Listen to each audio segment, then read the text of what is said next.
اگر تم چند لمحے کا سکوت اختیار کرو اور مجھے خود کو متاثر کرنے کا موقع دو تو میں تمہیں دکھاتی ہوں کہ بے شک باقی 7 وارداتوں میں یہ سکہ موجود نہیں تھا، مگر ان 7 جگہوں پہ جو چیزیں موجود تھیں میں نے ان کی لسٹ بنائی تو کوئی اور چیز تھی جو ان 7 جگہوں پہ موجود تھی، ہے نا؟ وہ تیزی سے بولی تو داتن نے لب بھینچ لیے، منہ کا ذائقہ تک خراب ہو گیا تھا، مگر ضبط کر کے کہنے لگی، ہاں میں نے سارا دن لگا کر کرائم سین فوٹوز اور اپنے ریسرچ ورک جو ہم نے واردات سے پہلے کیا تھا اکٹھا کیا اور تمام فہرستوں کو کراس چیک کیا، تو وہ ایک آئٹم تھا جو ان سب پہ مشترک تھا۔ بوجھو کون سا؟ ملاکہ سلطنت کی ملکہ کا سونے کا بریسلٹ، ہے نا؟ داتن کے کندھے ڈھیلے ہوئے، منہ کھل گیا۔ تمہیں کیسے پتہ چلا؟ چونکہ میں چائے بہت پیتی ہوں اس لیے میری یادداشت بہت اچھی ہے، اور آج کل مسز کامل کے ساتھ شاپنگ کرتے ہوئے ان کا بریسلٹ دیکھ کے مجھے یاد آیا کہ ملاکہ سلطنت کے ایک ملکہ کا بریسلٹ بھی میں نے انہی 7 جابس میں سے 2-3 میں دیکھا تھا، مگر نظر انداز کر دیا کیونکہ مجھے وہ نقلی لگا تھا، اور میں ہمیشہ اصلی اور تاریخ آرٹ پہ ہاتھ صاف کرتے ہیں داتن، اور وہ مجھے تاریخی نہیں لگا تھا۔ اگر سب کچھ معلوم ہو گیا تو تم میرے پاس کیوں آئی ہو؟ داتن نے برا سا منہ بناتے ہوئے ٹیپ زور سے بند کر کے میز پہ رکھا۔ کیونکہ اگر تم نے سارا دن اس کام پہ لگایا ہے تو شاید تمہیں کچھ ایسا معلوم ہوا ہو جو مجھے نہ ہو سکا ہو۔ اس پہ داتن کھلے دل سے مسکرائی۔ ویسے میں غرور نہیں کرنا چاہتی، لیکن تم متاثر ہونے کے لیے تیار ہو جاؤ تالیہ بی بی، کیونکہ نہ وہ کوئی سکہ ہے نہ وہ کوئی بریسلٹ ہے۔ دیکھو، داتن نے ٹیپ اسکرین اس کے سامنے کی تو وہ چونک کے آگے کو ہو کے دیکھنے لگی۔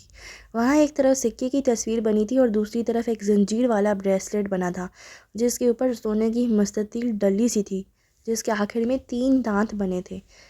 بظاہر یہ ایک سکہ ہے اور وہ ایک بریسلٹ، لیکن اگر ان تینوں کو جوڑ دو تو…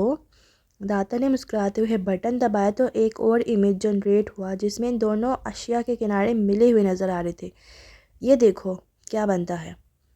چابی، وہ محصور سی بولی۔ یہ ایک چابی کی 2 ٹکڑے ہیں جس کے ساتھ زنجیر لگی ہے۔ ہاں، یہ ایک ٹوٹی ہوئی چابی ہے جس کو ہمیں ڈھونڈنا ہے، اور تمہاری تقدیر بار بار تمہیں اس کی طرف لے جاتی تھی لیکن تم کبھی سمجھ ہی نہ سکی۔ تالیہ کی آنکھوں میں چمک سی در آئی۔ سکہ نکالنا تو کوئی مسئلہ نہیں، تنگو کامل کے گھر کل کچھ خاص مہمان آ رہے ہیں، ڈنر کی افراتفری میں زیورات عدل بدل کر کے سکہ نکال لوں گی۔ سکے کی کاپی ہم اس لیے تیار نہیں کریں گے کیونکہ بعد میں اگر ہمیں اس کو فینس کرنا پڑے تو تنگو کامل یہ دعویٰ نہ کر سکے کہ اس کے پاس بھی ویسا ہی ہے، ورنہ ہمیں اس کی اچھی قیمت نہیں ملے گی۔ تم بریسلٹ کو ڈھونڈو کہ یہ کس کے پاس ہے، وہ دبے دبے جوش سے بولی تو داتن نے ٹیک لگائے پرسوج ہنکار ابھرا۔ پھر مگ کا ڈھکن ہٹایا تو چائے کی خوشبو بھاپ کے ساتھ اوپر اٹھنے لگی۔ اس نے مگ لبوں سے لگایا، گھونٹ بھرا، مگ نیچے کیا، اس دوران جیسے الفاظ جوڑے، جتنا ان 2 چیزوں کی ملکیت کی چین کو میں نے دیکھا ہے تالیہ، ان دونوں کو کبھی کسی نے نہیں چرایا۔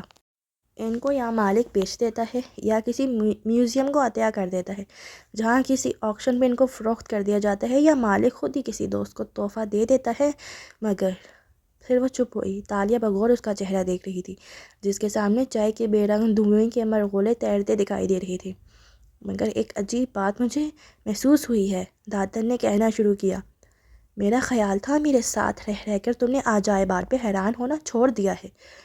ہاں، میرا ذہن ہر اس چیز کو مان سکتا ہے جس کو لوگ جھوٹ قرار دے دیتے ہیں، کیونکہ ہماری حکومتیں اور ہمارے دانشور ہمیں ادنا سمجھ کر ہم سے حقائق چھپاتے ہیں۔ لیکن یہ بات پھر بھی عجیب تھی کیونکہ میں نے نوٹس کیا تھا کہ ہر وہ پرائیویٹ اونر جس کے پاس یہ سکہ یا یہ بریسلٹ رہا ہے، اس کو کوئی بیماری لاحق ہو جاتی ہے، کوئی بڑی موذی بیماری۔ ہو سکتا ہے یہ تمہارا وہم ہو داتن، چھوڑو ان باتوں کو، بس ایک بریسلٹ کو ڈھونڈو تاکہ ہم جلد از جلد اسے حاصل کر سکیں۔ میرے خلا میں دیکھتے ہوئے وہ گہری سانس بھر کے بولی، مجھے ایسا لگنے لگا ہے جیسے میں نے اتنے سال ضائع کر دیے۔ میں کل سے یہی سوچ رہی ہوں، میری قسمت مجھے اس چابی تک لے جانا چاہتی تھی اور میں دوسری چیزوں میں پڑی رہی۔ اس چابی کی قیمت ان سب سے زیادہ ہوگی یقیناً۔ مجھے لگتا ہے داتن، اس نے پر امید نظریں اس پہ جمائی، یہ وہی بڑی جاب ہے جس کا میں انتظار کر رہی تھی، میری آخری چوری، آخری ہائسٹ، وہ کیا کہتے ہیں، اسکور آف دا اسکورس، اور اس میں سے میں اتنا کما لوں گی کہ پھر دوبارہ کوئی غلط کام نہیں کرنا پڑے گا۔ تالیہ، کوئی چوری ہماری آخری چوری نہیں ہو سکتی، ہم نہیں بدل سکتے، نہ کبھی بدلیں گے۔ اسے سمجھانا چاہا مگر وہ باضد تھی۔ مجھے لگتا ہے میں بدل جاؤں گی، اس لیے اس چابی کو ڈھونڈو داتن، ایک آخری اونچا ہاتھ مار کے ہم کسی دوسرے ملک چلے جائیں گے، میں فیصلہ کر چکی ہوں۔ پتہ نہیں کیوں میرا دل کہتا ہے کہ ہم اس کی کھوج نہ لگائیں، مجھے ڈر ہے کہ کوئی بری بلا ہمارا گھات لگائے بیٹھی ہے۔ وہ غیر آرام دہ نظر آ رہی تھی۔ تم وہم کر رہی ہو یار، حوصلہ رکھو۔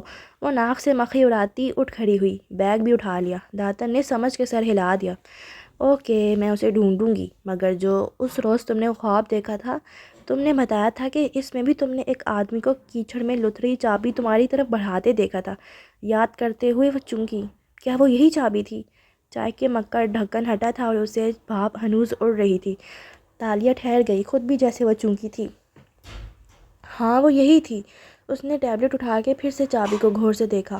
اسے کچھ یاد آیا تھا، ایک ننھی کلائی پہ بندھا بریسلٹ۔ پزل کا ایک اور ٹکڑا اینگ اپنی جگہ پہ آ گرا تھا۔ ویسے وہ کون آدمی تھا تالیہ؟ داتن نے تجسس سے پوچھا مگر وہ نہیں سن رہی تھی، وہ کہیں اور گم تھی۔ میں نے یہ بریسلٹ پہلے دیکھ رکھا ہے، مجھے پتہ ہے یہ کس کا ہے۔ پھر اس کے چہرے پہ سختی آ گئی، جیسے بے چینی اور دکھ کی ملی جلی کیفیت ہو۔ مسز ماریہ، آپ نے اچھا نہیں کیا۔ اس نے ٹیبلٹ پٹکا اور تن فن کرتی باہر نکل گئی۔ داتن حیرت سے اسے جاتے دیکھتی رہی۔ اسے کیا ہوا؟ اگلی صبح جب کوالمپور کی بلند بالا عمارتیں دھوپ میں سینہ تانے کھڑی تھیں اور نمی سے بوجھل فضا نے ماحول میں حبس سا پیدا کر رکھا تھا، شہر کے ایک مفلوک حال علاقے میں فلیٹ بلڈنگز کی بالکنیوں میں رسیوں پہ کپڑے سوکھتے دکھائی دے رہے تھے۔ اتوار کے باعث شاید ساری عمارت کی عورتوں نے واشنگ مشین لگا رکھی تھی۔ ایسے میں تالیہ بنت مراد ایک فلیٹ بلڈنگ کی گندی میلی سیڑھیاں چڑھ رہی تھی۔ وہ مالے طرز کا حجاب پہنے ہوئی تھی، اسکرٹ اور لمبی قمیص جیسا لباس، اور اس کے اوپر کس کے لیا گیا اسکارف جس پہ مزید ایک دوپٹہ پھیلا رکھا تھا۔ آنکھوں پہ نظر کا چشمہ لگا تھا اور وہ پہلے سے مختلف نظر آ رہی تھی۔ تیسری منزل کے ایک دروازے کے سامنے وہ رکی اور بیل بجائی۔ آ رہی ہوں، عورت کی آواز سنائی دی، جیسے وہ تکلیف میں آہستہ آہستہ چلتی دروازے تک آ رہی ہو۔ پھر دروازہ کھل گیا اور ایک ادیر عمر عورت نظر آئی جس کا چہرہ کریلے کے خول کی مانند جھریوں زدہ تھا اور سفید سرمئی بال چوٹی میں گندے تھے۔ نظر کے موٹے چشمے سے اس نے سامنے کھڑی لڑکی کے چہرے کو دیکھا تو چہرہ کھل اٹھا۔ تالیہ، آؤ آؤ، بڑے عرصے بعد آئیں تم، آ جاؤ۔ انہوں نے خوشی سے اسے راستہ دیا۔ وہ سلام کر کے سر جھکائے اندر داخل ہوئی۔ وہ تنگ و تاریک سا فلیٹ تھا۔ سامنے ایک لاؤنج نما چھوٹا سا کمرہ تھا جس میں صوفے رکھے تھے۔ خاتون گھٹنوں کے درد کے باعث ٹیڑھی سیدھی چلتی آگے آئیں، صوفوں سے کپڑے ہٹائے اور بیٹھنے کو جگہ بنائی۔ آؤ بیٹھو، آج مشین لگا رکھی تھی تو سارا گھر کپڑوں سے بھرا پڑا ہے، حالانکہ ایک میرے کتنے کپڑے ہوتے ہیں۔ تم بیٹھو، میں شربت لاتی ہوں۔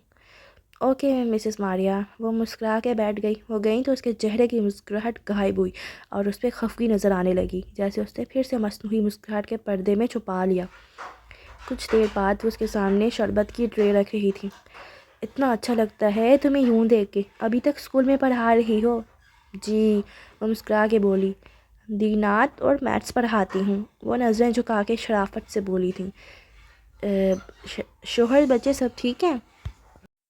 جی، بچے اسکول گئے ہوئے تھے تو میں وقت نکال کے آ گئی۔ اسکیم آرٹسٹ کی مسکراہٹ ویسے ہی سادہ تھی۔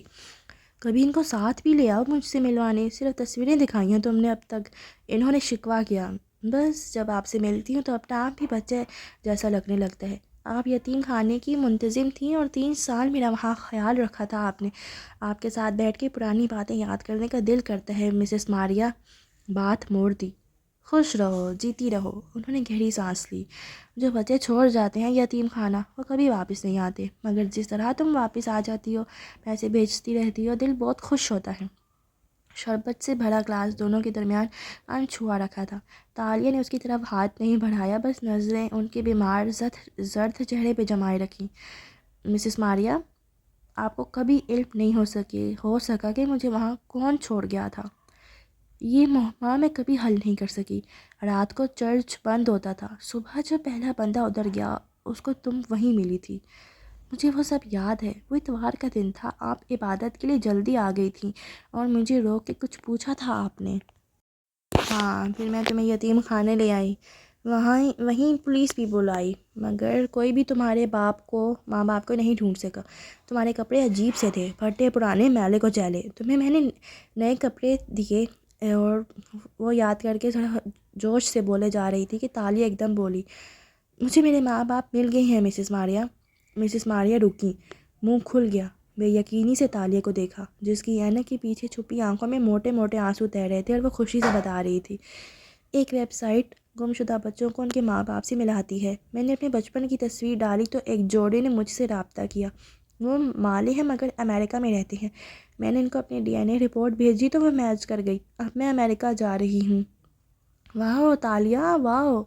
وہ خوشگوار سے گرم جوشی سے اس کا ہاتھ دبانے لگی۔ میں بہت خوش ہوں تمہارے لیے۔ یہ تو انہونی ہو گئی، مگر اس وقت وہ کیوں نہیں آئے تھے تمہیں کلیم کرنے؟ ان کی مجبوریوں کی لمبی داستان ہے۔ وہ کہتے ہیں کہ مجھے اغوا کیا گیا تھا، لیکن وہ ٹھہری، آواز رازدانہ سرگوشی میں بدلی اور آگے کو جھکی۔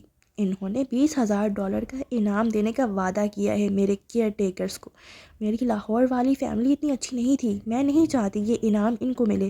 میں چاہتی ہوں کہ یتیم خانے کے لوگوں کو ملے، یعنی آپ کو ملے۔ اسکیم آرٹسٹ نے پہلا پتا پھینکا۔ $20,000! ان کی آنکھیں کھل گئیں۔ جی مسز ماریا، وہ بہت امیر لوگ ہیں۔ میرے بعد ان کی اولاد نہیں ہوئی، وہ خوشی میں کر رہی ہیں یہ سب، مگر ایک مسئلہ ہے۔ کیا؟ ان کی سانس اٹک گئی۔ وہ چاہتے ہیں کہ میں یہ ثابت کر دوں کہ آپ واقعی مجھے چرچ میں ملی تھیں۔ ظاہر ہے اتنی بڑی رقم دینے سے پہلے ان کو گارنٹی چاہیے کہ آپ واقعی میری کیئر ٹیکر تھیں یا نہیں۔ میں کیسے ثابت کروں؟ وہ بالکل سیدھی ہو کر بیٹھ گئی تھی اور ہمارے جذبات کے اس کے ہاتھ پکڑ لیے تھے۔ آپ کوئی نشانی بتا سکتی ہیں؟ کوئی ایسی بات جو صرف آپ کو ہی معلوم ہو سکتی ہو؟ اصل میں اس نے لہجے کو سرسری بنایا، نگاہیں لمحے بھر کو بھی خاتون کے چہرے سے نہیں ہٹائی تھی۔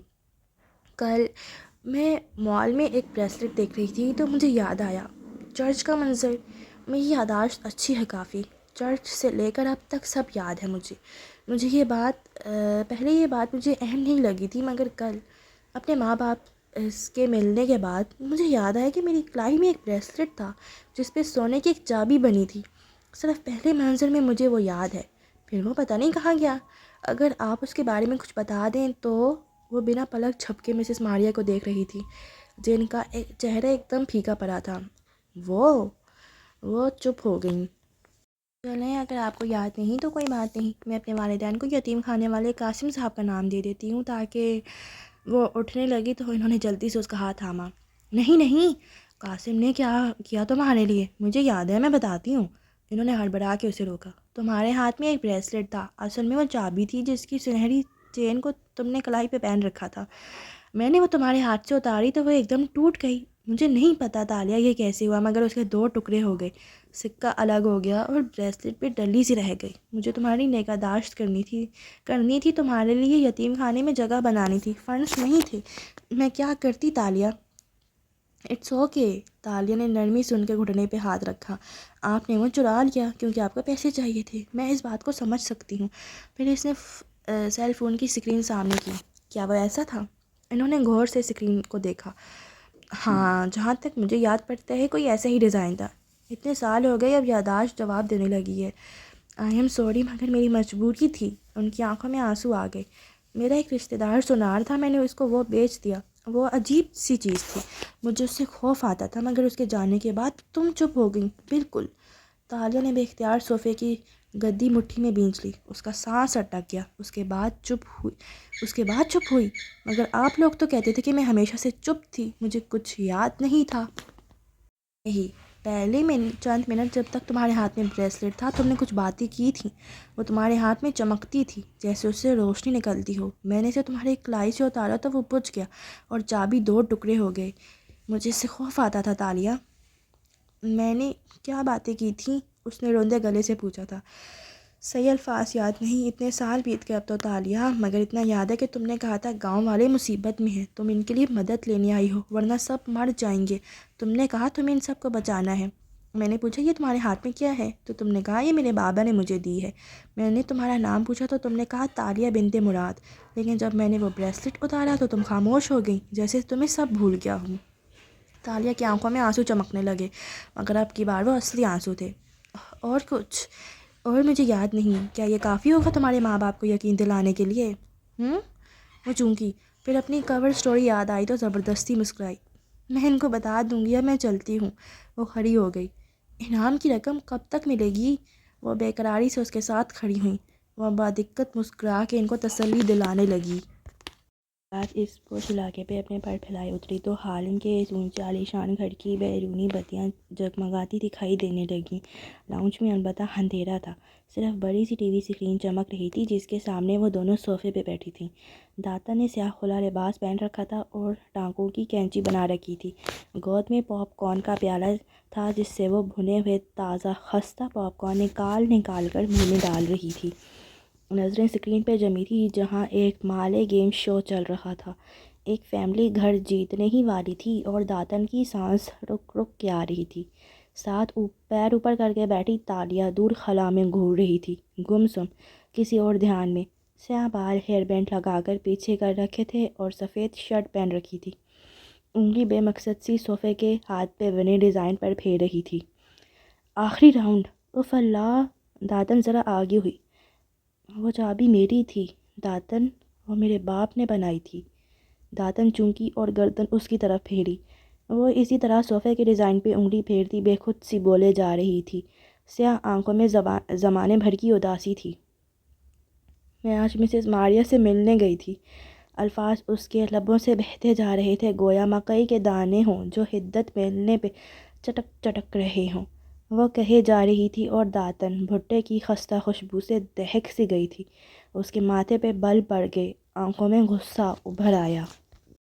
اس نے تمہارا بریسلٹ بیچ دیا؟ If if! خبردار جو آئندہ تم نے مسز ماریا کی کوئی مالی مدد کی۔ کیوں؟ کیونکہ وہ ایک بددیانت چور ہے۔ اور میں کیا ہوں؟ اس نے سادگی سے داتن کو دیکھا تو وہ ناک سکوڑ کے رہ گئی۔ اس عورت نے 3 سال میرا خیال رکھا جب مجھے کوئی اور لینے نہیں آیا۔ مجھے ان پر تھوڑا غصہ آیا تھا مگر مجھے ان سے گلہ کرنے کا کوئی حق نہیں ہے۔ خیر اب کیا کرنا ہے؟ تم بریسلٹ تلاش کرو، میں سکے کو تنکو کامل کے لاکر سے چوری کرتی ہوں۔ کل جب مہمانوں کا رش ہوگا تو میں موقع دے کے اسٹڈی میں چلی جاؤں گی۔ کیا تم کو چابی صرف پیسوں کے لیے چرانا چاہتی ہو تالیہ؟ تالیہ نے گہری سانس لی، داتن کو دیکھا اور مٹھی بھر کے پیالے سے پاپ کارن اٹھائے۔ جب تک مجھے یہ یاد نہیں آیا تھا کہ وہ میری چابی ہے، میں اسے دولت کے لیے ہی چرانا چاہتی تھی، مگر اب… اس نے اسکرین کو دیکھتے ہوئے پاپ کارن پھانکے اور بند ہونٹ ہلاتے ہوئے انہیں چبانے لگی۔ لمحے بھر کو لاؤنج میں سناٹا چھا گیا۔ داتن اس کے چہرے کو دیکھ رہی تھی جو ٹی وی اسکرین کی نیلی روشنی میں دمک رہا تھا۔ مگر اب شاید مجھے میرے تمام سوالوں کے جواب بھی مل جائیں۔ میں کون ہوں، کہاں سے آئی ہوں، سب معلوم ہو جائے۔ اور تمہارے ماں باپ، تم ان سے نہیں ملنا چاہتی؟ اور وہ گاؤں والے جن کا تم نے ذکر کیا تھا؟ سچ کہوں تو نہیں داتن، میں اپنی زندگی میں خوش ہوں، مجھے ان سے نہیں ملنا، اور میں یہ بھی نہیں چاہتی کہ وہ دیکھیں میں کیا بن گئی ہوں۔ تلخی سے مسکرا کے وہ اسکرین کو دیکھنے لگی۔ اس کا ذہن کہیں اور تھا۔ مسز ماریا کی آواز ہر جگہ گونج رہی تھی۔ تم نے کہا تھا گاؤں والے مصیبت میں ہیں، تم ان کے لیے مدد لینے آئی ہو ورنہ سب مر جائیں گے۔ تم نے کہا تمہیں ان سب کو بچانا ہے۔ مگر اس نے سر جھٹکا۔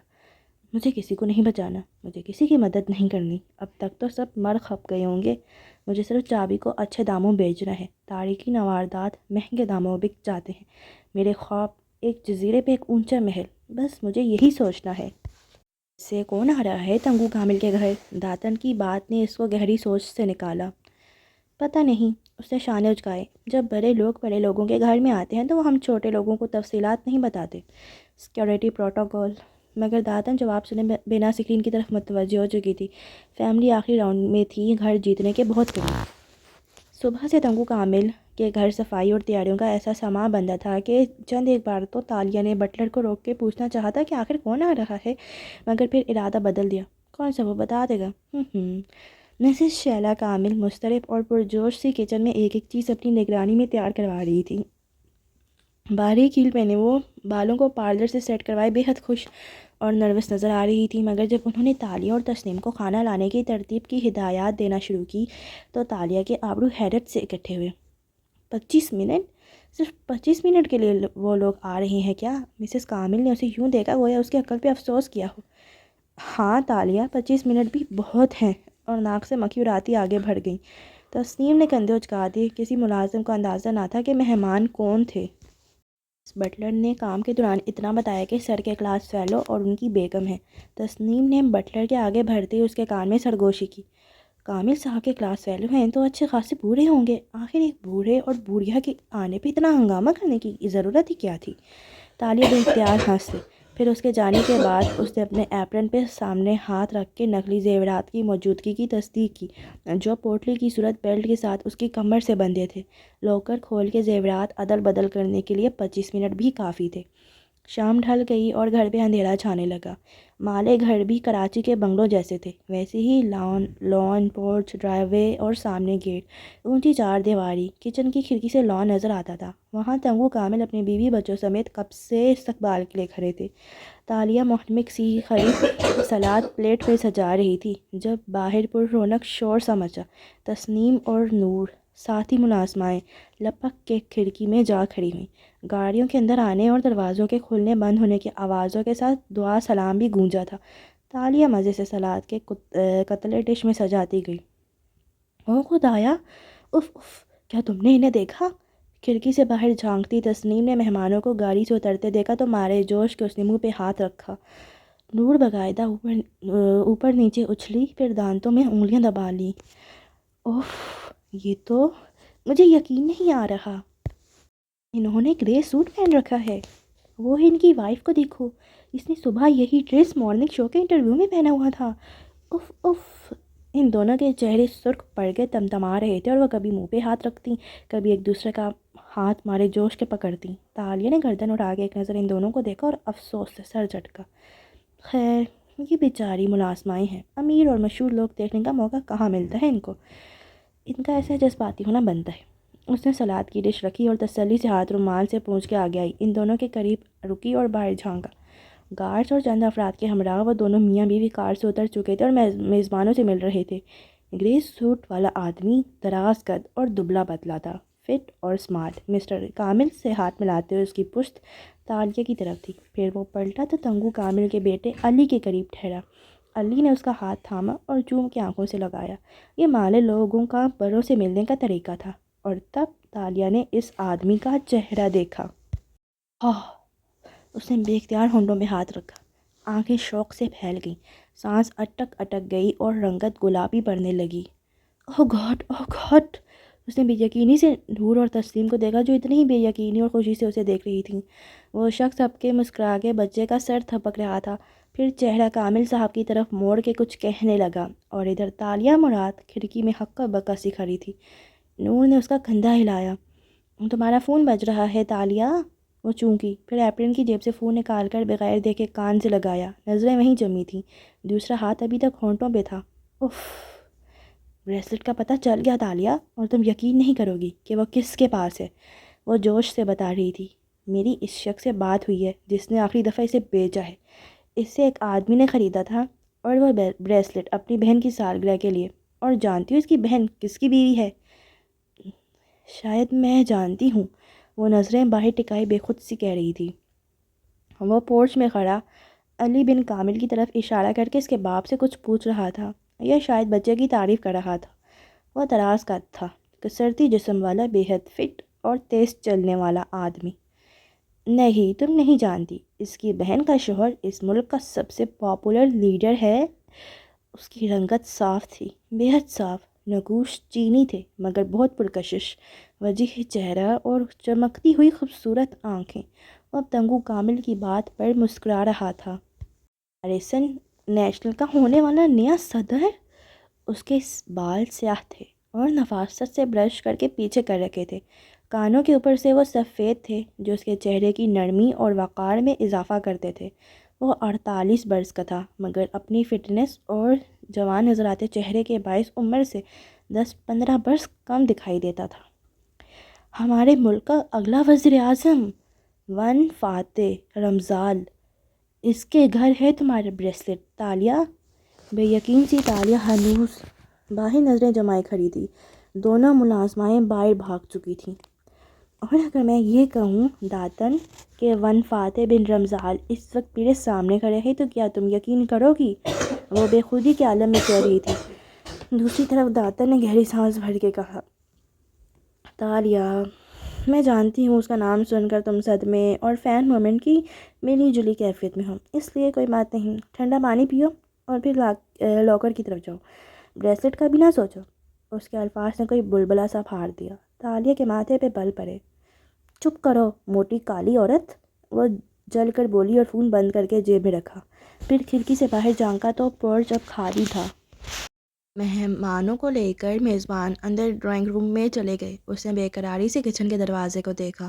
سب ملازم مہمانوں کے آگے پیچھے بھاگ چکے تھے۔ وہ جائے یا نہیں؟ اس نے گہرے گہرے سانس لے کر خود کو کمپوز کرتے ہوئے فین مومنٹ سے نکلنے کی کوشش کی۔ کندھے اچکائے اور سینے پہ بازو لپیٹ کر وہیں کاؤنٹر سے ٹیک لگا کر کھڑی ہو گئی۔ میں نہیں جاؤں گی، میں کوئی باقی لوگوں کی طرح فاتح رمضان کی اتنی بڑی فین تھوڑی ہوں جو اپنے ذاتی وقار اور خود اعتمادی کو پس پشت ڈال کر چھوٹے لوگوں کی طرح سیلیبریٹی کے آگے پیچھے بھاگتی پھروں۔ وہ اسی طرح اکڑے کھڑی رہی، چند سانسیں لیں، پھر ایک دم بازو نیچے گرائے اور باہر کو بھاگی۔ مٹی ڈالو وقار اور اعتماد پہ، وہ فاتح رمضان ہے، اف دی فاتح رمضان۔ تیز تیز دوڑتی وہ ڈرائنگ روم کے دروازے تک آئی تھی۔ چہرہ خوشی سے گلابی سا تمتمانے لگا۔ ملازمائیں وہاں پہلے سے کھڑی پرجوش سی سرگوشیاں کر رہی تھیں۔ وہ دھڑکتے دل کے ساتھ ان کے پاس آ رکی۔ دروازہ کھلا ہوا تھا مگر یہاں سے صرف کامل صاحب اور مسز کامل بیٹھے نظر آتے تھے، مہمان نہیں۔ تبھی بٹلر باہر نکلا اور سخت لہجے میں تالیہ کو مخاطب کیا، جوس تم سرو کرو گی، جلدی۔ اس کی رنگت مزید گلابی بڑھ گئی، جھٹ سر ہلایا اور کچن کی طرف بھاگی۔ جلدی جلدی ٹرے لگائی اور ڈرائنگ روم تک آئی۔ دروازے پہ لگے ہیزوی آئینے میں اپنا عکس دیکھا۔ سائڈ کی مانگ نکال کر بالوں کو کس کر جوڑے میں باندھے وہ سرمئی سفید یونیفارم میں ملبوس تھی۔ چہرہ دھلا دھلایا اور آنکھیں سبز تھیں۔ وہ زیادہ اچھی نہیں لگ رہی تھی۔ اف خیر ہے، اس نے سر جھٹکا اور اندر داخل ہوئی۔ ڈرائنگ روم میں تیز اے سی چل رہے تھے مگر اس کے ہاتھوں پہ پسینہ آ رہا تھا۔ ٹھنڈے ماحول کو زرد لیمپس کی روشنیوں نے مزید محصور کن اور پرفسو بنا رکھا تھا۔ میزبان جوڑے کے علاوہ مہمان جوڑا اور 3 افراد بیٹھے تھے۔ فاتح رمضان سامنے والے صوفے پہ موجود تھا، ٹانگ پہ ٹانگ جمائے، ایک بازو صوفے کی پشت پہ پھیلائے۔ وہ مدھم مسکراہٹ کے ساتھ چہرہ ذرا موڑے کامل صاحب کی بات سن رہا تھا۔ برابر میں اس کی بیوی بیٹھی تھی۔ اس کے بال بھورے سرخ ڈائے تھے اور ہاف باندھ رکھے تھے۔ وہ بالکل اسپاٹ چہرہ لیے ہوئی تھی، آنکھیں بے جان تھیں۔ دونوں ٹرے اٹھائے آتی ملازمہ کی طرف متوجہ نہیں تھی۔ تالیہ باری باری سب کے پاس رکھ کر جوس پیش کرنے لگی۔ سوری میں آپ کی بات کاٹ رہی ہوں، جذباتی سی مسز کامل نے اپنے شوہر کی بات ٹوکتے ہوئے مسکرا کے کہا، مگر وان فاتح رمضان اور مسز رمضان، آپ دونوں کا ایک دفعہ پھر شکریہ کہ آپ نے ہمارے گھر کو رونق بخشی۔ مائی پلیئر، وہ بھاری مسکراتی آواز میں بولا۔ تالیہ کی اس طرف پشت تھی، یہ آواز، یہ شخص، یہی تھا اس کے خواب میں۔ میرے ساتھ رہو، میرے ساتھ رہو۔ اس نے سر جھٹکا اور جھک کے اگلے صاحب کے سامنے ٹرے کی۔ کیا یہ درست ہے سر کہ آپ استعفیٰ دے رہے ہیں اور واپس امریکہ شفٹ ہو رہے ہیں؟ ہم نیوز میں سنتے رہتے ہیں۔ کامل صاحب کے سوال پہ تمام نظریں فاتح رمضان کی جانب اٹھی تھی۔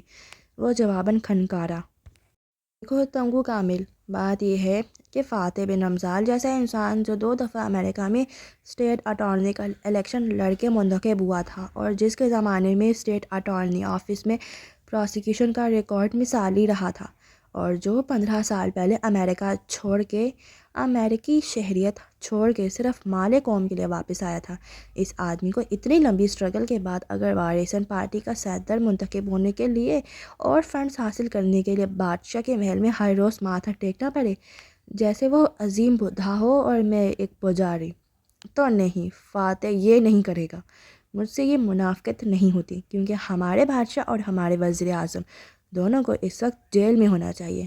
ہاں، میں جیل میں ان دونوں کو ہر ہفتے وزٹ کرنے کے لیے تیار ہوں۔ اس بات پہ کہکا پڑا تھا، مگر فاتح رمضان نے سوال کا جواب نہیں دیا۔ وہ سوچتے ہوئے اسپاٹ چہرہ بنائے۔ اب بڑے صوفے تک آ رکی تھی۔ فاتح رمضان کے ایک طرف سے جھک کے ٹرے پیش کی، کپ کپاتی پلکیں اٹھا کے اس کا چہرہ دیکھا۔ وہ تنگو کامل کو دیکھ رہا تھا، مسکرا کے، ایک شانے بے نیازی سے۔ تالیہ کھڑی رہی تو فاتح نے ایک نظر اسے دیکھ کے ہاتھ سے نفی کا اشارہ کیا۔ وہ یہ جوس نہیں پیتے۔ تالیہ آگے بڑھ گئی، دل بجھ سا گیا تھا۔ باہر جا کر وہ وہیں دروازے کی اوٹ میں ٹھہر گئی۔ مسز کامل کہہ رہی تھیں، لیکن آپ ایک ممبر پارلیمنٹ ہیں سر، کیا آپ واقعی استعفیٰ دے رہے ہیں؟ تنگو شیلا، وہ ہر ایک کو اس کے فرسٹ نیم سے پکار رہا تھا۔ میں سیاست میں طاقت یا دولت حاصل کرنے نہیں آیا تھا۔ فاتح بن رمضان ایک ڈریمر ہے، ایک ویژنر، جو ایک بہتر ملیشیا کو خواب دیکھتا ہے۔ مگر مال قوم کا اس وقت سب سے بڑا مسئلہ یہ ہے کہ ہماری رولنگ پارٹی اتنی بھاری اکثریت سے منتخب ہوتی آ رہی ہے کہ پارلیمنٹ میں اس کی کوئی پوزیشن ہی نہیں رہ گئی۔ کوئی بھی جمہوری گورنمنٹ تب تک صحیح کام نہیں کر سکتی جب تک کہ اس کے خلاف اپوزیشن نہ ہو۔ زندگی کے ہر مقام پہ یہ مخالفت ہوتی ہے جو ہم سے ہماری اصلاح کرواتی ہے اور ہم بہتر کام کرتے ہیں۔ اگر بارسن پارٹی ایک اچھی پوزیشن نہیں بننا چاہتی، اگر پارلیمنٹ خود کو مضبوط نہیں کرتی، تو اخلاقی طور پہ پارٹی صدر بننے یا ممبر پارلیمنٹ رہنے کا کوئی جواز نہیں رہ جاتا۔ باہر کھڑی تالیہ مسکرا دی۔ اس نے پھر سے استعفے کا جواب نہیں دیا۔ سیاستدان۔ دفتر اس نے گھڑی دیکھی، 10 منٹ گزر چکے تھے، 15 رہتے تھے۔ ایک بے قرار نظر ڈرائنگ روم پہ ڈال کے وہ چپکے سے وہاں سے کھسک آئی۔ اسٹڈی کی بتی اس نے نہیں جلائی، پینسل ٹارچ جلا کر آگے آئی، لاکر کے سامنے پنجوں کے بل بیٹھی اور لاکر پہ لگا گول چکر آہستہ آہستہ گھمانے لگی۔ چند ایک کلک ہوئے پر دروازہ کھٹ سے کھل گیا۔ اس نے پورٹلی نکالی اور لاکر کھول کے زیورات کے ڈبے باہر نکالنے لگی۔ ایک دم وہ ٹٹک گئی، ادھر ادھر ہاتھ مارا، سکے والا باکس غائب تھا۔ اوہ نو! تالیہ نے پریشانی سے سارا لاکر کنکال دیا، مگر وہ وہاں نہیں تھا۔ اس نے بے بسی بڑے غصے سے زیورات کو عدل بدل کیا، لاکر بند کیا، اصل زیورات یونیفارم میں چھپائے اور باہر نکل آئی۔ اب کہ اس نے نور اور تسنیم کو کھانا سرو کرنے دیا اور خود کان لگا کر دروازے کے باہر کھڑی ہو گئی۔ بٹلر نے گھورا بھی، مگر اس نے چہرے پہ مسکینیت طاری کر کے پلکیں 2 بار چھپکائیں تو وہ ہنکار ابھر کے آگے بڑھ گیا۔ اندر گفتگو کا رخ ملیشین پارلیمنٹ میں زیر بحث توہین رسالت بل کی طرف مڑ گیا تھا۔ فاتح رمضان کے ساتھ آئے افراد اس بارے میں اظہار خیال کر رہے تھے۔ میرا خیال ہے 3 سال کی قید یا بھاری جرمانے والی سزا کسی بھی دین کی توہین کرنے پہ درست ہے۔ نہیں، میرا خیال ہے اس میں ترمیم ہونی چاہیے اور اس کو سزائے موت میں تبدیل ہو جانا چاہیے تاکہ مثالیں سیٹ کی جا سکیں۔ مسٹر کامل اور دوسرے افراد باری باری اپنی رائے دے رہے تھے۔ تالیہ نے کان مزید زور سے دروازے کے ساتھ لگایا۔ اسے کافی دیر سے فاتح رمضان کی آواز نہیں سنائی دی تھی۔ آپ کا کیا خیال ہے سر؟ تالیہ نے پردے کی اوٹ سے جھانکا۔ وہ نگاہیں کامل صاحب پہ جمائے مسکرایا تھا، پھر گہری سانس لی۔ میرا ایک دوست تھا اسکول میں، بدھسٹ، اور مجھے بہت پسند تھا، مگر میرے والد کو وہ بہت برا لگتا تھا۔ ان کا خیال تھا کہ وہ مجھے بگاڑ دے گا۔ وہ اس کی عزت نہیں کرتے تھے، باوجود اس کے کہ وہ اسے کبھی نہیں ملے تھے۔ میں ہر روز ان سے بحث کرتا تھا کہ میں اس کی دوستی سے نہیں بگڑوں گا، مگر کوئی فائدہ نہیں ہوتا۔ وہ کہہ رہا تھا اپنی ٹھنڈی، بھاری اور پرسکون آواز میں، اور سب سن رہے تھے۔ پھر ایک دن مجھے احساس ہوا کہ میرے والد صاحب اسے جانتے ہی نہیں تو وہ اس کی عزت کیسے کریں گے۔ تب میں نے ان کو اپنے دوست کی خوبیوں کے بارے میں بتانا شروع کیا۔ انگو کامل، میں نے ان کو بتایا کہ انسان ایک مکمل پیکج ہوتا ہے، اس میں خوبیاں بھی ہوتی ہیں، خامیاں بھی، اور اگر ہم کسی کو اس کے ویکسٹ لنک سے جج کرتے ہیں تو ہم بہت بڑے جج ہیں۔ لیکن رسول اللہ صلی اللہ علیہ وآلہ وسلم وہ انسان ہیں جن کے اندر صرف خوبیاں اور اچھائیاں تھیں۔ ان کے گستاخ کو ہر وہ سزا ملنی چاہیے جو شریعہ نے مقرر کر رکھی ہے۔ علماء کو اس کے بارے میں کھول کے بولنے دینا چاہیے، اور مالی پارلیمنٹ کو پراپر قانون سازی کرنی چاہیے، اور جو بھی سزا قرآن و سنت کے مطابق ہے وہ دی جائے، مثالیں سیٹ کی جائیں۔ لیکن وہ رکا۔ تالیہ نے گردن مزید اوپر کی۔ وہ انہی پرسکون آنکھوں سے ان سب کے چہرے کو دیکھ رہا تھا۔ لیکن کوئی بھی ایول صرف سزا دینے سے ختم نہیں ہو سکتا۔ یہ دنیا ہمارے نبی صلی اللہ علیہ وآلہ وسلم کی دل سے رسپیکٹ تب کرے گی جب ہم ان کو بتائیں گے کہ وہ کون تھے۔ سزا دینا، چیخنا چلانا آسان ہے، یہ جلدی ہو جاتا ہے۔ زیادہ مشکل کام ہے نبی صلی اللہ علیہ وآلہ وسلم کے لیے اپنی زندگیوں سے مسلسل وقت نکالنا اور اپنی توانائی کو دنیا تک ان کی اصل شخصیت سامنے لانے کے لیے خرچ کرنا۔ اس میں محنت لگتی ہے اور مسلمان بچے اس میں دلچسپی نہیں لیتے، کیونکہ ہمارے بچوں کو خود معلوم نہیں کہ نبی صلی اللہ علیہ وآلہ وسلم کون تھے، تو وہ دوسروں کو کیا بتائیں گے۔ توہین اس لیے ہوتی ہے کیونکہ ہم اپنی جاب ٹھیک سے نہیں کر رہے۔ ہمیں دنیا کو رسول اللہ صلی اللہ علیہ وآلہ وسلم کے بارے میں بتانا تھا، ان کے قصے سنانے تھے۔ بنیادی طور پہ دو قسم کے لوگ توہین کرتے ہیں، ایک وہ جو لا علم ہے اور ایک وہ جو شر انگیز ہیں اور جان کے ایسا کرتے ہیں۔ لیکن جس دن ہم اپنی جاب کرنا شروع کریں گے، اندھیرے میں دیے جلائیں گے، تو لا علم لوگ ہمارے رسول اللہ صلی اللہ علیہ وآلہ وسلم سے واقف ہوں گے اور وہ خود ہر شر انگیز کے خلاف ہماری ڈھال بن جائیں گے۔ سزائیں لازمی ہیں، مگر میری قوم کو خود بھی اس فتنے کو کم کرنے کے لیے اپنی توانائی خرچ کرنی پڑے گی۔ میں جس ملیشیا کا خواب دیکھتا ہوں نا، وہاں ہمیں مال قوم کو میڈیا کے ذہنی شکنجے سے نکال کر اپنی سوچ کو آزاد کرنا سکھانا ہوگا۔ آپ خوابوں پہ یقین رکھتے ہیں وان فاتح؟ مسز شیلا قدرے نروس سی مسکراہٹ کے ساتھ بولیں۔ مطلب برے خوابوں پہ؟ جیسے میری دوست نے میرے خواب میں دیکھا، تالیہ نے بے اختیار دل کو تھام لیا۔ تنگو کامل نے آنکھوں ہی آنکھوں میں اپنی بیوی کو ٹوکا۔ یہ مناسب موقع نہیں ہے، مگر وہ فاتح رمضان کے آنے کی خوشی اور اپنی پریشانی میں گھری کہتی گئیں۔ اس نے دیکھا کہ میرے ہاتھوں میں چاول ہیں جو ایک دم راکھ بن جاتے ہیں۔ آپ دوسری قسم کے خواب دیکھتے ہیں، مگر ایسے خوابوں کا کیا مطلب ہو سکتا ہے؟ تالیہ کے گردن کے بال تک کھڑے ہو گئے، کان مزید دروازے سے لگائے۔ ڈرائنگ روم میں خاموشی چھا گئی۔ پھر فاتح نے گہری سانس لے کر کندھے اچکائے۔ خوابوں میں ہر چیز علامتی ہوتی ہے، اس کا وہ مطلب نہیں ہوتا جو نظر آتا ہے۔ کیا آپ کے ہاں بچے کی پیدائش میں توقع ہے تنگو شیلا؟ میزبان میاں بیوی سن رہ گئے، ایک دوسرے کو دیکھا، پھر فاتح کو۔ جی، مگر ہمیں خود چند دن پہلے معلوم ہے، تو آپ کو کیسے؟ چاول فرٹیلیٹی کی علامت ہوتے ہیں۔ ایسے خواب اس لیے آ سکتے ہیں تاکہ آپ احتیاط کریں یا پھر کسی متوقع حادثے کے لیے تیار رہیں۔ اس کی بات میں ایسی ٹھنڈک تھی کہ مسز کامل کی ریڑھ کی ہڈی میں ٹھنڈی لہر دوڑ گئی۔ دروازے سے لگی تالیہ بھی شل کھڑی رہ گئی۔ فاتح کی بیوی نے بے اختیار تعجبی نظروں سے اسے گھورا، جیسے کہہ رہی ہو کہ اسے ایسی بات اتنے عام انداز میں نہیں کہنی چاہیے، مگر وہ بھی کسی جذباتی پن سے آری ٹھنڈا پرسکون سا بیٹھا تھا۔ اسرا رمضان پہلی دفعہ بولی، کاش ہمیں بھی آریانہ کو کھونے سے پہلے کوئی خواب آ جاتا تو ہم اس روز چیئر لفٹ میں نہ جاتے۔ اس کے لہجے میں تلخی تھی۔ آریانہ؟ اچھا، ان کی بیٹی جو کئی سال پہلے کھو گئی تھی۔ تالیہ کو ان کی انٹرویو میں کئی دفعہ کی گئی دہرائی بات یاد آئی تو اس نے اندر جھانکا۔ فاتح رمضان کا چہرہ سامنے آ رہا تھا، نظر اس پہ کوئی تاثر نہیں ابھ رہا تھا، وہی ٹھنڈا مسکراتا چہرہ، مگر وہ اعترافاً سر ہلا کے بولا، ہاں وہ بڑا کٹھن وقت تھا۔ خیر، اس نے کندھے اچکا کے گہری سانس لی۔ بٹلر نے اس کے سر کی پشت پہ چپت لگائی تو وہ چونکی۔ تمہارا کچن میں کام پڑا ہے، اندر جاؤ، اس نے حکم صادر کیا تو وہ منہ بنا کے آگے بڑھ گئی۔ کام کیا خاک کرنے تھے، وہ کچن کے دروازے میں کھڑی ہو گئی۔ چند منٹ گزرے اور آوازیں آنے لگیں، وہ وہیں جمی رہی۔ وہ لوگ اب راہداری میں آ چکے تھے اور باہر جا رہے تھے، مگر کسی وجہ سے ٹھہر گئے تھے۔ تالیہ نے سر نکال کے دیکھا تو برف کا بت بن گئی۔ علی بن کامل اپنے مہمان کو تحفہ پیش کر رہا تھا، اور وہ تحفہ؟ تالیہ کی سانس اٹکنے لگی۔ وہ وہی شیشے کا باکس تھا جس میں سنہری سکہ رکھا تھا۔ فاتح نے مسکرا کے بچے سے باکس لیا۔ علی کامل اب اس سے منسلک کہانی سنا رہا تھا، مگر فاتح رمضان نے باکس کھولا اور سکہ نکال کے اوپر اٹھا کے دیکھا۔ دونوں اطراف الٹائیں۔ ویسے یہ اوریجنل نہیں ہے، اور اوریجنل میں ایک طرف نصیر من الدنیا والدین لکھا ہوتا ہے، مگر آئی لائک اٹ۔ سچائی سے تبصرہ کیا تو میزبان ایک دم شرمندہ ہو گئے، مگر وہ آدمی اتنا بے پرواہ، اتنا بے نیاز تھا کہ اسے ان کے تاثرات سے فرق نہیں پڑتا تھا، اور اس کی بات کو کوئی برا نہیں مانتا تھا، نہ مان سکتا تھا۔ وہ مال قوم کو بہت محبوب تھا۔ ایک ہی فکرے میں اس نے ایمانداری سے پسندیدگی کا اظہار بھی کر دیا۔ پھر ذرا ٹھہرا۔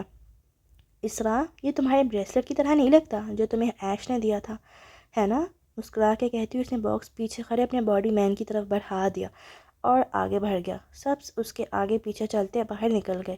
وہ تیز تیز چلتا تھا اور ہر شخص اس کے قدم سے قدم ملانے کا خواہش مند تھا۔ باڈی مین نے سکے کی ڈبیا جیب میں ڈالتے ہوئے باہر نکلنے سے قبل ایک دفعہ مڑ کے یوں ہی پیچھے دیکھا تھا۔ نگاہ چوکھٹ پہ ہکا بکا کھڑی لڑکی پہ پڑی تو وہ لمحے بھر کو ٹھہرا۔ اس کی سبز آنکھوں کو دیکھا جو اس کے ڈبیا جیب میں ڈالتے ہاتھوں کو دیکھ رہی تھی۔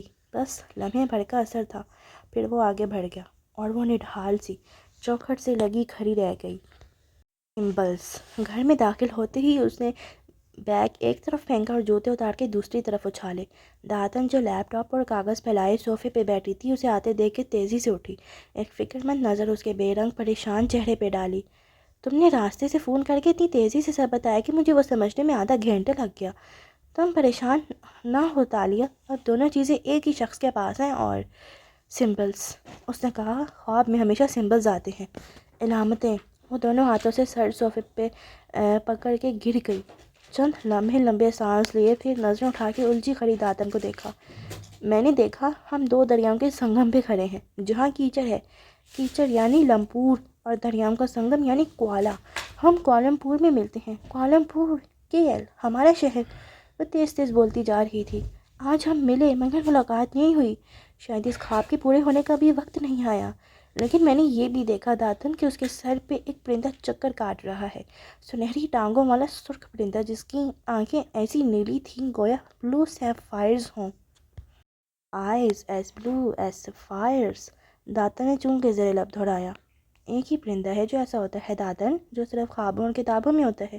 ہما، فینکس، وہ جوش سے بولی تھی۔ رنگت ابھی تک اڑی ہوئی تھی مگر چہرے پہ سکون واپس آ رہا تھا۔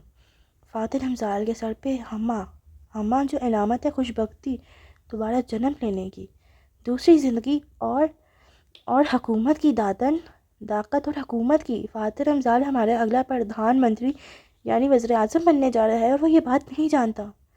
او خدایا، فاتح رمضان نیکسٹ مالے پردھان منتری، واو تالیہ، واو۔ داتن نے خوشی سے اس کا ہاتھ دبایا تھا لیکن پھر وہ ٹک ٹک کے رکی۔ مگر اس کا مطلب یہ ہے کہ ہمیں اگلی چوری اپنے مستقبل کی وزیر اعظم کے گھر کرنی ہے، ایک عزم سے کہتی وہ اٹھی اور داتن کی آنکھوں میں دیکھا۔ مجھے اپنی چابی فاتح رمضان سے واپس لینی ہے، کیا تم اس کے لیے تیار ہو؟ باقی آئندہ میں انشاءاللہ، لیکن میں آپ لوگوں کو ایک مہینے کا تو ویٹ نہیں کراؤں گی، باقی کل انشاءاللہ، ٹھیک ہے؟ اور اگر آپ کو میری آج کا ایپیسوڈ پسند آئی ہو تو کمنٹس میں مجھے ضرور بتائیے گا، اور میرے ویڈیو کو لائک کر دیں اور میرے چینل کو سبسکرائب کر کے بیل آئیکن پریس کر دیں تاکہ جب تالیہ وزیر اعظم کے گھر چوری کرے تو آپ لوگوں کو بھی نوٹیفیکیشن آ جائے، ٹھیک ہے؟ Okay, bye bye.